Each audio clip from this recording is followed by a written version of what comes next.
Welcome to mega 9 TV. Telangana రాష్ట్రంలో రాజకీయాలు రసవత్తంగా మారుతున్నాయా అంటే అవుననే సమాధానం వినిపిస్తుంది. ముఖ్యంగా బీఆర్ఎస్, బీజేపీ పార్టీలు అధికార పార్టీకి ధీటుగా వరుస సమావేశాలు నిర్వహిస్తున్నాయి. ఒకవైపు కేంద్ర మంత్రి కిషన్ రెడ్డి పార్టీ నేతలతో కీలక సమావేశాలు నిర్వహిస్తూ ఉండగా, మరోవైపు బీఆర్ఎస్ వర్కింగ్ ప్రెసిడెంట్ కేటీఆర్ ఖైరతాబాద్లో కార్యకర్తలతో భేటీ అయ్యారు. ఇదే సమయంలో మాజీ మంత్రి సిద్దిపేట ఎమ్మెల్యే హరీష్ రావు ఉమ్మడి వరంగల్ జిల్లాలో పర్యటించారు. పార్టీ నేతలకు దిశానిర్దేశం చేయడమే కాకుండా ప్రభుత్వ వైఫల్యాలను ఆయన తీవ్రంగా విమర్శించారు. మరి హరీష్ రావు లేవనెత్తిన ముఖ్యాంశాలేంటో ఈ స్టోరీలో చూద్దాం. హనుమకొండలో నిర్వహించిన బీఆర్ఎస్ బూత్ లెవెల్ ఏజెంట్ల విస్తృత స్థాయి సమావేశం పార్టీ శ్రేణుల్లో కొత్త ఉత్సాహాన్ని నింపింది. ఈ సమావేశానికి ముఖ్య అతిథులుగా మాజీ మంత్రులు తన్నీరు హరీష్ రావు, సత్యవతి రాథోడ్ హాజరయ్యారు. ఈ సందర్భంగా హరీష్ రావు మాట్లాడుతూ తెలంగాణ రాష్ట్ర ప్రగతికి, ప్రజల సంక్షేమానికి కేసీఆర్ చూపిన విజనే శ్రీరామ రక్ష అని కొనియాడారు. గత బీఆర్ఎస్ ప్రభుత్వ హయాంలో ప్రవేశపెట్టిన ప్రతి సంక్షేమ పథకం వెనుక ఒక స్పష్టమైన విజన్, ప్రజా శ్రేయస్సు దాగి ఉన్నాయని ఆయన స్పష్టం చేశారు.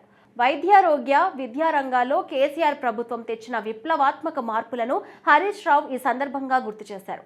కేసీఆర్ టీక్ పథకం ద్వారా ప్రభుత్వ ఆసుపత్రుల్లో ప్రసవాల సంఖ్య పెరగడమే కాకుండా రాష్ట్రంలో మత శిశువు మరణాల గణనీయంగా తగ్గాయని వివరించారు.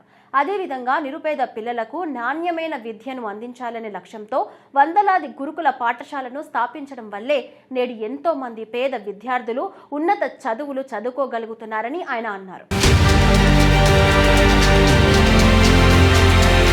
దశాబ్దాలుగా తెలంగాణను వేధించిన ఫ్లోరైడ్ మహమ్మారిని కేసీఆర్ తన సంకల్పంతో తరిమికొట్టారని హరీష్ రావు అన్నారు.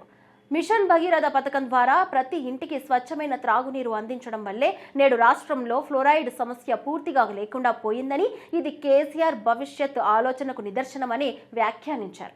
అలాగే మిషన్ కాకతీయ ద్వారా చెరువులను పునరుద్ధరించడం వల్ల భూగర్భ జలాలు పెరిగి రైతన్న జీవితాల్లో కొత్త వెలుగులు వచ్చాయని గుర్తు చేశారు.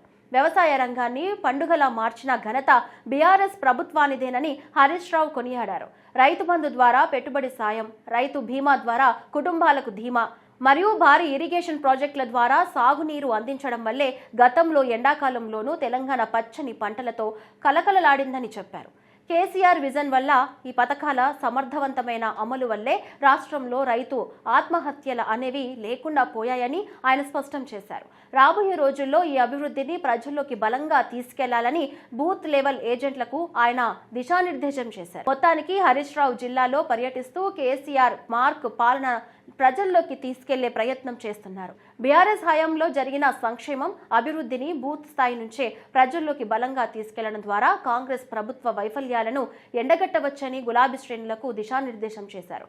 మరి ప్రతిపక్షాల ఈ దూకుడు అధికార కాంగ్రెస్ పార్టీ ఎలాంటి కౌంటర్ ఇస్తుందో చూడాలి.